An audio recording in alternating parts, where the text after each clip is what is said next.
کرتی تھی کہ رب کا کلام ہو رہا ہے. اگر چکی پیستی تھی تو اس میں وہ دیا کرتی تھی. اگر بچے کو دودھ پلاتی تھی تو کھولا جایا کرتی تھی کہ رب کا کلام پڑھا جا رہا ہے اور اللہ کی بھلائی کا اعلان ہو رہا ہے. اے مولا میری ماں کو اس وقت اس فرشتے کے سوال پر ثابت قدم رکھنا. جب فرشتہ کہہ رہا ہو کہ من رب کی تیرا رب کون ہے تو میری ماں کی زبان پہ جاری کر دینا ربی اللہ، میرا رب اللہ ہے. اور جب فرشتہ پوچھے وہاں دینوں کی تیرا دین کیا ہے، ماں نہیں جانتی دین اسلام کی پوری پریبھاشا اس کے ڈیفینیشن وہ نہیں جانتی، وہ اتنا جانتی ہے کہ اسلام اسلام اسلام مجھے پڑھایا گیا تھا، میں مومن ہوں میں مسلمان ہوں. وہ عربی زبان نہیں جانتی، اللہ اس کی زبان پر عربی جاری کر دینا. وہ قبر پر بیٹھ کے دیکھو کون کر رہے ہو، اللہ میری ماں کو یا میرے باپ کو ثابت کر رکھنا. وہ کہتے ہیں دینیت اسلام، میرا دین تو اسلام ہے. اور جو رسول اللہ صلی اللہ علیہ وسلم کا چہرہ مبارک جسم مبارک دکھایا جائے اور فرشتہ پوچھے یہ کون ہے،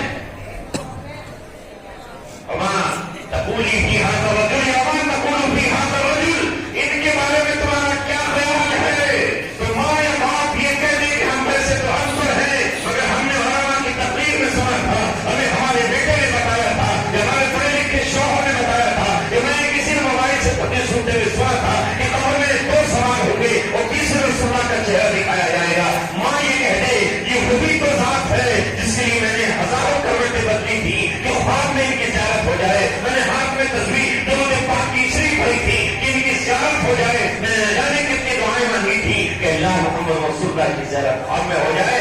آج اللہ نے مجھے ان آنکھوں کو یہ موقع بخشا ہے اور سعادت بخشی ہے کہ تو میرے محبوب ہے رسول ہے. انہی کے حکم سے تو میں شادی کے موقع پر نکاح کے موقع پر ایک وکیل کے ذریعے کہہ کر چلی آئی تھی کہ ہاں میں نے آپ کا ساتھ اپنا نکاح کر لیا ہے. اور اس دن سے میں نے اپنا گھر اپنا گھر اور اپنا باپ اپنی بہنیں اپنے سب کچھ چھوڑ دیا تھا اور شوہر کے ساتھ پوری زندگی اس کی ڈیوٹی پر اس گھر میں اس لیے گزاری تھی کہ رسول اللہ کا حکم تھا. یہ کہاں ملے گا؟ یہ تعلیمی ادارے اور ایجوکیشن سسٹم آپ کو بنانا ہوگا. میں 7 سال اپنی ماں کی نظر سے اوجھل رہا، ایسا اوجھل کے مل نہیں سکتا تھا. اوجھل تو ویسے بھی رہا جس وقت پڑھتا تھا تو 8 سال میں فراغت ہوئی، 9 سال لگ گئے. لیکن جب اجازت تھی کہ جب چاہوں ماں سے ملوں اور جب چاہوں ان کی خدمت میں پہنچ جاؤں، مگر ایسے حالات بھی آئے کہ جب مجھے اجازت نہ تھی کہ میں ماں سے ملوں تو ماں نے جب میری ملاقات ٹیلی فون پر کبھی ہوئی اس کی اجازت تھی تو ماں نے سب سے پہلا جملہ جو مجھ سے پوچھا، اے نوجوانوں سنو، ماں کا دل مجھ سے سنو. میری ماں نے جب بھی میں نے اس کو سلام کیا اس نے جواب دیا، اور چاہے وہ دوپہر کا وقت تھا یہ وہ شام کا وقت تھا یہ وہ عصر کا وقت تھا، ماں کی زبان سے ایک لفظ نکلا، بیٹے کھانا کھا لیا؟ اگر صبح کا وقت تھا تو بیٹے ناشتہ کر لیا؟ برین ہیمریج ہوا، چلنے پھرنے سے معذور ہوئی، زبان لڑکھڑانے لگی، آواز صاف نظر آئی، نظر نہیں آتی تھی، میں صحیح طریقے سے سن نہیں پاتا تھا، مگر پھر بھی ماں کو جب بھی سلام کیا تو ماں نے خیریت کے بعد سے نہیں پوچھا اگر صبح کا وقت ہے کیا ناشتہ کر لیا، دوپہر کا وقت ہے کیا کھانا کھا لیا. اس کے علاوہ نہ جانے کتنے لوگوں سے بات ہوئی، یہاں سچائی کے طور پر کہہ رہا ہوں کوئی نہیں پوچھتا تھا کہ کھانا کھا لیا یا نہیں کھایا، ٹھیک ہو صحیح ہے.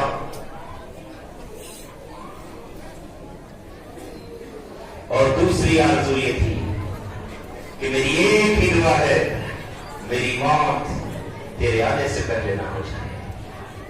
تو میرا ایسا بیٹا ہے جسے میں نے عالم بنایا، جسے میں نے قرآن پڑھایا، جسے میں نے نماز پڑھانے کے قابل کیا. میری ایک ہی آرزو تھی میں دن کے بیتتی رہوں، میں انڈے بیچوں اور اس سے 5 پیسے بچا کر تیری غذا کا تیری فیس کا انتظام کر لوں. میں نے اوپرے تھوپ کر میں نے چولہا جلا لیا، مگر بیٹا میرا بیٹا تعلیم یافتہ ہو جائے، اس قابل ہو جائے کہ کل جب میرا جنازہ رکھا ہوا ہو تو وہ کسی سے اور سے نہ کہے بلکہ خدا نے کھڑا ہو اور آگے کھڑا ہو کر یہ کہے، اے اللہ میری اس ماں کی مغفرت کر دے. بس میری ایک ہی تمنا ہے، ایک ہی آرزو ہے، وہ دن اللہ تبارک و تعالیٰ ہے تو اللہ تبارک و تعالیٰ نے نہیں جاتا، میں آیا ماں کے پاس پہنچا اور میں نے پھر یہی کہا اللہ نے میری آرزو پوری فرما دی کہ میرا بیٹا آج یہاں موجود ہے اور میں اطمینان سے مر سکوں۔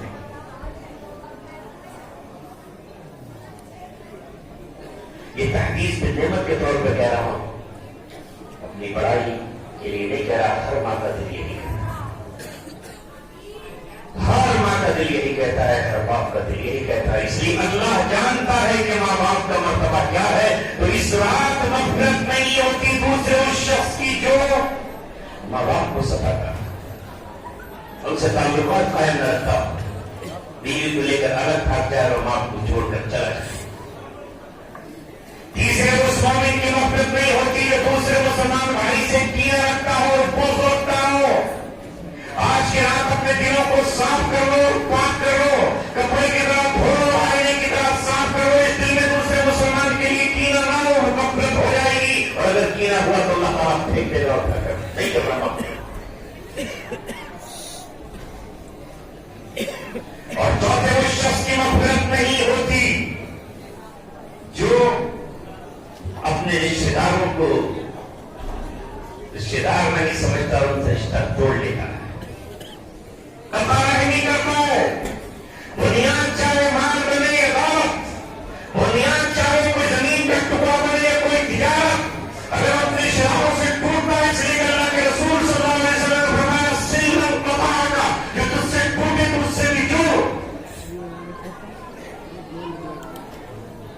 اللہ نے فرمایا کہ کون لوگ ہیں فاسقین، الذین ينقضون عهد الله من بعد ميثاقه ويقطعون ما امر الله به ان يوصل، جس نے رشتوں کو اللہ نے جوڑنے کا حکم دیا ہے وہ رشتوں کو توڑے، اس کی مقصد بھی آج کی رات نہیں ہوگی۔ اگلا کون ہے جس کی مقصد نہیں ہوگی؟ وہ ہے ٹخنوں سے نیچا پجامہ پہن کر یا پینٹ پہن کر یا تہمت باندھ کر چلنے والا، ٹخنوں سے نیچی اظہار، احمد کو اظہار کہتے ہیں، یا شلوار یا پجامہ جو بھی ہو، ٹخنوں سے نیچے پہننا حرام ہے۔ آج کی رات اللہ سب پر نظر رحمت ڈالتا ہے، محبت کی پیار کی نظر ڈالتا ہے، محبت کی اس کی رحمت بلاتی ہے، آؤ، جس سے ماں کی رحمت بلاتی ہے، محبت بلاتی ہے، اور ماں باپ دروازے پر مٹی کی مانگ کر اپنے بیٹے کو دیکھتی رہتی ہے۔ اس طرح آج کی رات اللہ تبارک و تعالیٰ نے رات کی رات رکھی ہے اور اپنے مسلمانوں کو معاف کرنے کی رات رکھی ہے، مگر جو رحمت کو رکھائے گا، نثار کو رکھائے گا، اپنی پینٹ کو رکھائے گا، چونکہ وہ تکبر کر رہا ہے، تکبر کی وجہ سے ایسا کر رہا ہے، اونچا کرے گا تو ذرا انسلٹ ہو جائے گی، توہین ہو جائے گی، اور تکبر اللہ تعالیٰ کی چادر ہے، تکبر اللہ کی شان ہے، وہ متکبر، متکبر اللہ کا نام ہے، لہذا کوئی شخص تکبر نہ کرے۔ اللہ نے فرمایا کہ تکبر میری چادر ہے، اور جو میری چادر سے ٹکرائے گا اسے پھاڑ کے رکھ دوں گا، توڑ دوں گا، تباہ کریں گے۔ توبہ پہلو ٹکوں سے اونچا پجامہ ہم بھی تو پہنتے ہیں، ہماری تو کہیں پہ تو ہی نہیں ہوتی، چلتے ہیں تو لوگ جوتیاں اٹھا لیتے، مسافر کے لوگ ترستے، اور آتے ہیں تو لوگ ہار برساتے ہیں اور پھول گھروں میں ڈالتے ہیں۔ اگر ٹکنے سے نیچے پجامہ پہننے والوں کی عزت ہوتی تو ہماری تو نہیں ہوتی، کیوں؟ ٹکنے سے اونچا پہننے والوں کی شادیاں نہیں ہوتی، اب شادی شدہ ہے، 4 بچوں کے باپ ہیں، نہیں شادی، یہ غلط فہمی ہے۔ اللہ اس کے رسول کے طریقے پر چلے گا، عزت اسے ملتی ہے، ولی اللہ کی عزت ولی رسولی کی ولی المؤمنین۔ اللہ نے فیصلہ کر دیا ہے، لکھ دیا ہے، اور محفوظ نے اپنی کتاب میں لکھ دیا ہے، اور جو اس نے لکھا ہے لکھ کر کے قلم سوکھ گیا ہے، جب قلم جو اس نے لکھ دیا ہے، عزت اللہ کے لیے ہے، اس کے رسول کے لیے ہے اور مومنین کے لیے ہے کہ نہیں؟ لوگ سمجھ رہے ہیں کہ عزت نہیں، تو اس لیے ارادہ کرو، شروع میں تو ہمت نہیں ہوگی، کرو ہمت، اگر ہمت کر لی تو اللہ تعالیٰ مقصد فرمائے۔ ہمیں دوسروں سے کیا لینا، وہ کیا کھاتے ہیں اس سے کیا لینا، وہ جو کھاتے ہیں تم بھی کھا لو گے، وہ جو پیتے ہیں آپ پی لو گے، وہ چھوٹا طریقہ آواز قرآن میں 400 برس پہلے کہا تھا، لنا اعمالنا ولکم اعمالکم، ہمارے لیے ہمارے اعمال ہے، تمہارے لیے تمہارے اعمال،